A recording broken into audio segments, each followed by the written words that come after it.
repeat. 25 years na amesonga Aman. Na jao amekanyaga zake 30.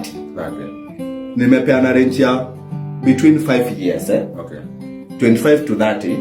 That's a normal man mwenye anaweza oa at that particular time. Okay. Lakini ukipata mwanaume amepita 30, ako zake 31, 32, 33. Ajaoa. Yes. Huyu mwanaume mtasumbuana na yeye. Hii ni goroki ya mtu. That guy in fact hata pesa watoangi. Ni kama wakisi. Hawapeanangi pesa. Unasikia?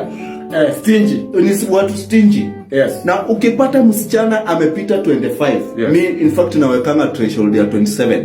Msichana yote amekanyaga 27. It's a no go zone. Why?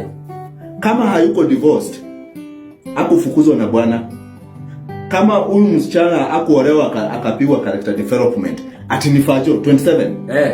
This girl atakusumbua. Yeye ndiye atakuwa akificha pesa zako kwa nyumba.